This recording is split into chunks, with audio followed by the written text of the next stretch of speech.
Double bond का structure कैसे दिखता है, ऐसे, ठीक है। मतलब कहीं ना कहीं आपको कार्बन में डबल बॉन्ड दिखेगा, इसी को बोलते हैं हम डबल बॉन्ड। और डबल बॉन्ड को हम इन नॉमेनक्लेचर यूज़ करते हैं इन, ट्रिपल बॉन्ड को आई वाई एन। तो जब डबल बॉन्ड होता है तब हम नामकरण कैसे करते हैं, पहले स्ट्रक्चर हम बना लेते हैं। CH3 है, CH3 है, ये C2H5 है, ठीक है। और ये CH3 और ये C2H5 है। अब कुछ ऐसे क्वेश्चन दे दिया जाएगा, पूछा जाएगा कि इसका नामकरण कीजिए। अगेन वही सेम रूल जहाँ से हमको इस बार डबल बॉन्ड पास हो। Double bond is a type of substitute, right. So substitute आपको ऑर्बिटल पैरेंट चेन के बाहर देखे ये समझ नहीं। सब्स्टिट्यूट अंदर की तरह भी हो सकता है ऐसा डबल बॉन्ड ट्रिपल बॉन्ड। ये एक रूल होता है कि सब्स्टिट्यूट ऑफ डबल बॉन्ड को हमको पास देखना पड़ता है in parent chain. So let's say we have to count where the double bond as soon as near to us and वहाँ से हमको डॉमिस कार्बन चेन देखना है। सिर्फ C2 लिखा है, ये स्टार्टिंग में यहाँ से करेंगे तो C2 मतलब 2 कार्बन, यहाँ से 2 कार्बन का काउंटिंग स्टार्ट होता है। 2 3 4 5 6 सबसे लंबी ये वाली चेन ये हो सकती है, ठीक है। यहाँ पर ये बहुत ईजी पॉसिबिलिटी है कि ऐसे भी हम सेम आंसर आएगा, ऐसे भी जाएगा सेम आंसर आएगा। क्वेश्चन आपको देख के समझ आता है। सो मैं एक तरह से आपको दिखा देती हूँ। ये अगर मैं ओपन करके दिखाऊँ तो ऐसा ओपन स्ट्रक्चर में आपको ऐसे दिखेगा।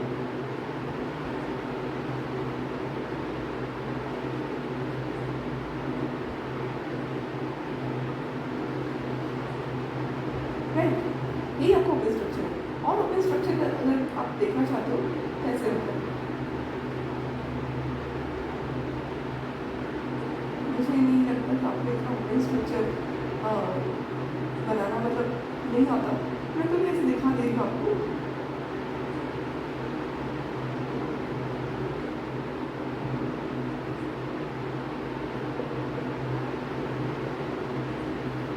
ये आपका ओपन स्ट्रक्चर है, बहुत बड़ा वाला ओपन स्ट्रक्चर हो गया। और ये किस वाले नॉमेनक्लेचर का ओपन स्ट्रक्चर बना, काउंट कीजिए तो मुझे हेक्सेन मिलेगा।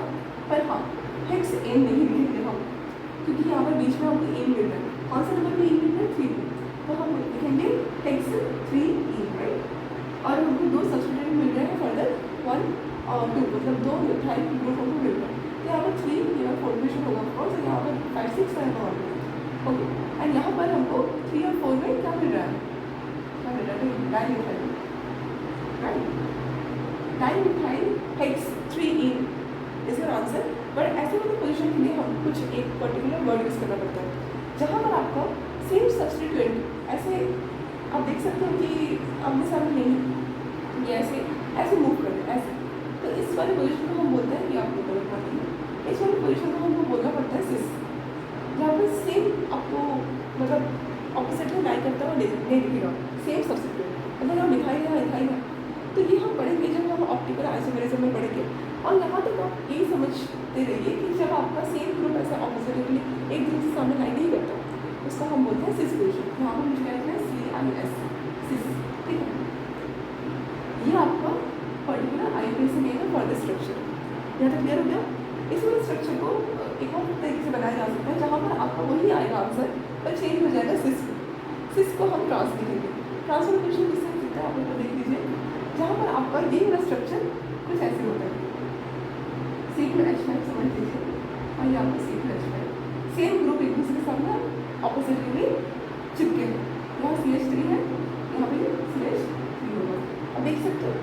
अब देखिए यहाँ पर आपको क्या नहीं मान रहा है, वही अगर मैं काउंट करूँ ऐसे ऐसे ऐसे ऐसे तो वही आपका हेक्सेन आएगा, पर ए नहीं निकालेंगे क्योंकि यहाँ पर ई का पैरिटी ज़्यादा है। तो कौन सा वाला पोजीशन में ई का पैरिटी होगा, 2, राइट। सो हेक्सेन 2E।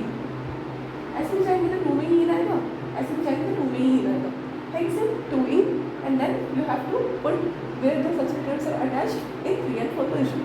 सेम आंसर आपको दिख रहा होगा यहाँ पर,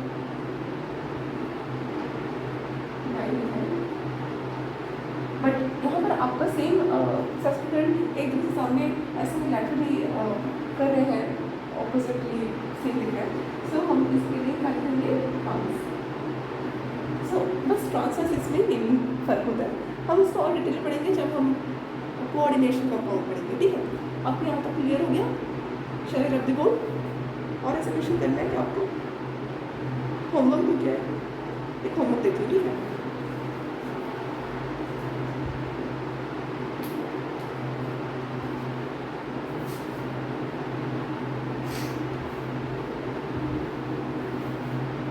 अगर आपको समझ नहीं आ रहा तो आप डाउट पूछ सकते हैं कमेंट में।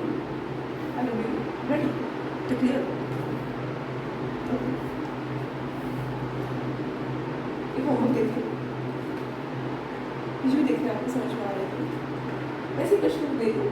डबल बॉन्ड वाला C double bond C CH3 CH3 CH3 CH3 that is your homework. Question solve करके मुझे बताइएगा, ठीक है? ओके, सो इसको मैं मिटा देती हूँ। नेक्स्ट क्वेश्चन सॉल्व करते हैं। ये आपका होमवर्क है, स्क्रीनशॉट ले लीजिए और इसको आप सॉल्व कीजिएगा। इसका ना आईपीएस से नहीं आपको फाइंड करना है। ओके, सो मैं एक और आपको सिंगल बॉन्ड का क्वेश्चन बताना चाहती हूँ। यहाँ पर हैलोजन्स अटैच है,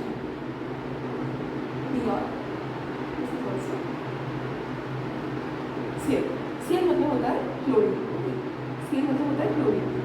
एक में आपको ब्रोमीन जुड़ा है एज ए सब्स्टिट्यूट, एक कार्बन में आपको क्लोरीन जुड़ा है एज ए सब्स्टिट्यूट। तो जहाँ पर आपको ब्रोमीन क्लोरीन आप अगर ऐसे भी मूव करेंगे जैसे लॉन्गेस्ट कार्बन चेन का काउंटिंग, तो आपको 1 में क्लोरीन मिलेगा और 4 में ब्रोमीन मिलेगा। ऐसे भी चाहे तो आपको 1 में ब्रोमीन और 4 में क्लोरीन, मतलब 1 और 4 का फर्स्ट पॉइंट ऑफ डिफरेंस बहुत ही कठिन हो जा रहा है निकालना। तो इस पोजीशन में हमको क्या करना पड़ता है, अल्फाबेटिकल ऑर्डर चेक करना पड़ता है। तो फर्स्ट में हमको ब्रोमो बी आ रहा है, इसी से पहले भी आता है, तो हम क्या करेंगे, यहीं से नंबर अपना ज़्यादा प्रायोरिटी देंगे। तो यहाँ पर 1 ब्रोमो 1 ब्रोमो 4 क्लोरो का आंसर आ जाएगा, ठीक है। कितने कार्बन चेन है? ब्यूटेन, राइट, ठीक है। एक और प्रश्न है,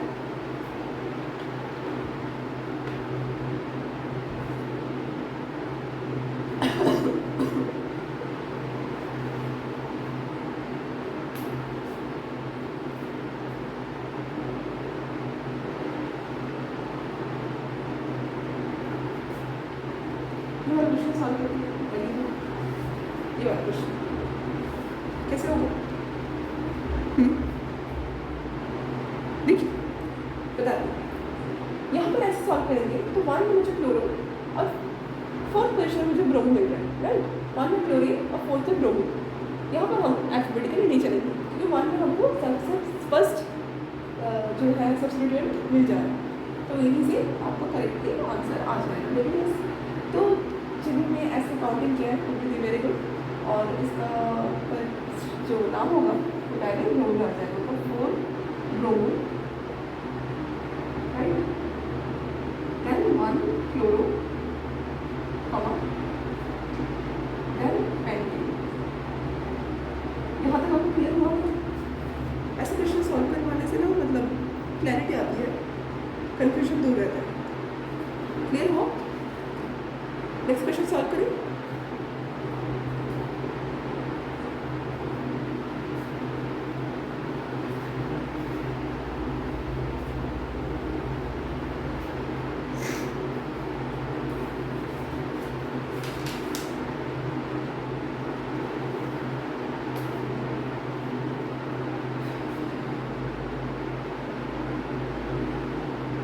अब थोड़ा सा ट्रिपल बॉन्ड में मूव करने वाली हूँ, ट्रिपल बॉन्ड को देख लीजिए, ठीक है। एक और होमवर्क दे दूँ आपको, जैसे इस ट्रांस वाले होमवर्क है, ठीक है। तो इस तरह आप थोड़ा सा कंफ्यूज ना हो, जैसे मैं आपको होमवर्क ज़्यादा दे दूँ, ये वाला आपको होमवर्क करना है। ये क्या कोई बात नहीं, मैं बता दूँगी, पर कोशिश कीजिए कि आपको बन जाए। मैंने सिखाया है आपको, तो मुझे देखना है कि आपको कितना समझ आ रहा है।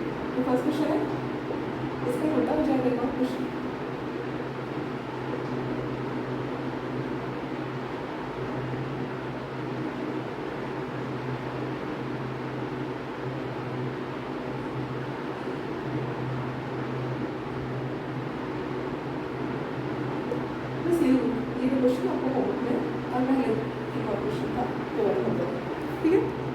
थोड़ा सा करके मुझे बताइएगा आपको समझ में आ रहा है कि नहीं, तो मैं और आपको अच्छे क्वेश्चन करवाने की कोशिश करूँगी. Okay fine. Shall move to triple bond question, और वही आपका आज के लिए काफ़ी रहेगा. ठीक है, या करके मुझे कॉमेंट बताइएगा. ठीक है, आज के लिए एक लास्ट अपना डिस्कशन कर लेते हैं.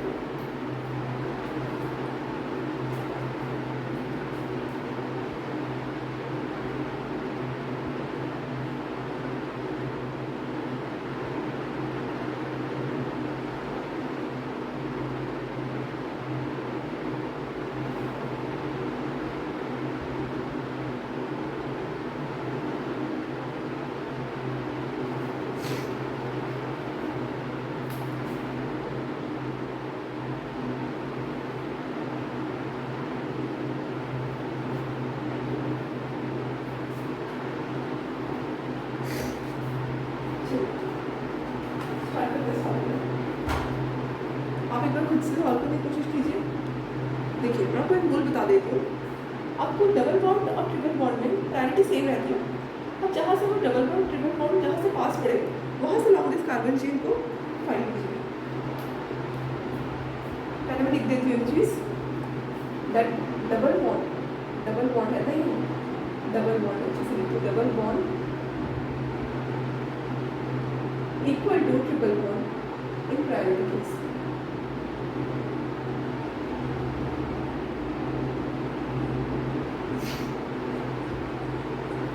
But when it comes in same numbering, in counting, then we have to consider double bond first in normal nature, then triple bond. ये वाला नोट आप लोग अपने नोट्स में लिख लीजिएगा. नोट कभी सॉल्व कीजिए. मैंने आपको फॉलो बताया, उसके अकॉर्डिंग सॉल्व करने की कोशिश कीजिए खुद से पॉज करके.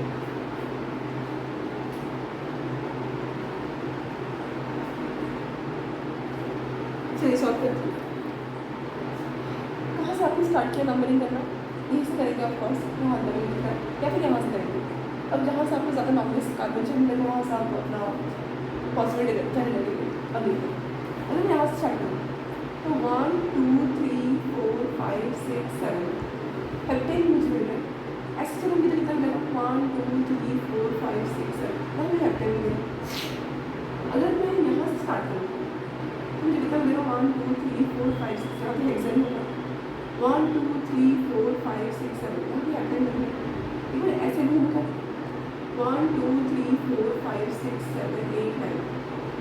यहाँ तो मुझे नॉन मिल रहा है, मतलब यहाँ मुझे 9 कार्बन का चेन मिल रहा है. Non means 9 carbon chain, right?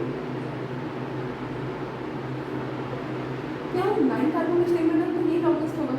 यहाँ से हम मूव कर सकते हैं, है ना, या फिर यहाँ से हम उल्टा भी मूव कर सकते हैं. पर बेटर कौन सा? यहाँ से हमने सबसे ज़्यादा जल्दी सब्स्टिट्यूट मिल जाए. एज ए डबल बॉन्ड सबसे अच्छा सब्स्टिट्यूट मिल ही है, तो यहीं से हम नंबरिंग स्टार्ट करेंगे. 1 2 3 4 5 6 7 8 9. परफेक्ट. देन 1 में हमको ई मिल रहा है और 7 में हमको ई मिल रहा है. मतलब 1 7 9 ई तो है, पर ये हम अपना कार्बन का चेन को मेंशन करके बाद में 1 7 9 ई. ओके, इसके पहले हमारा ई का पार्ट खत्म. अब देखिए हमारे पास एक 4 में कुछ है. 4 में क्या है? Ethyl, right? इथाइल है ना, ये CH2. अब देखिए यहाँ पर हमको 5th पोजीशन में वही दिख रहा है जो मैंने आपको बताया था, कॉम्प्लेक्स. पर 5th पोजीशन में हमको क्या बोलना है? इस वाले पोजीशन को propyl, right? Like it is what, यहाँ से अगर हम मानते हैं 1 2, मतलब सॉरी प्रोपाइल तो होगा नहीं, इथाइल होगा. इथाइल या फिर अब इथाइल या इथाइल बोल सकते हैं. प्रोपाइन होता तो कुछ इस तरह का स्ट्रक्चर बनता, इस तरह का, ठीक है। प्रोपाइन ऐसे भी आप बोल सकते हो क्योंकि यहाँ पर आपको ट्रिपल बॉन्ड दिख रहा है। सो स्ट्रक्चर कैसे था हमारा, ऐसा ना, मतलब 1 2 2 में हमको इथाइलिन दिख रहा है, मतलब 1 2 मतलब इथाइलिन है तो हम इथाइलिन ही बोलेंगे, ठीक है। सो फिफ्थ में हमको ब्रैकेट क्या लगाना है, ethyl, that is the mention of your triple bond. 2 carbon chain is attached for this carrying group, so it will be ethylene, okay. तो वो आपको समझ में आ गया हो, ये फिफ्थ पोजीशन का है, छोटे से कॉमा, ये आपको परफेक्ट मेल हो जाएगा। आई होप आपको अच्छा लगा होगा वीडियो, और वीडियो में कुछ थोड़ा सा भी समझ पाया तो आप लाइक कीजिए, कमेंट कीजिए, होमवर्क सॉल्व करने की कोशिश कीजिए, डाउट हो कमेंट बताइए। So thank you for watching this video and I will next start another chapter, okay, not this chapter but organic chemistry का हम next part start करेंगे। ये nomenclature था, सबसे best starting होती है nomenclature start करना organic chemistry, then you have to start with your reactions part, okay। So आज के लिए बस इतना ही, thank you and keep studying।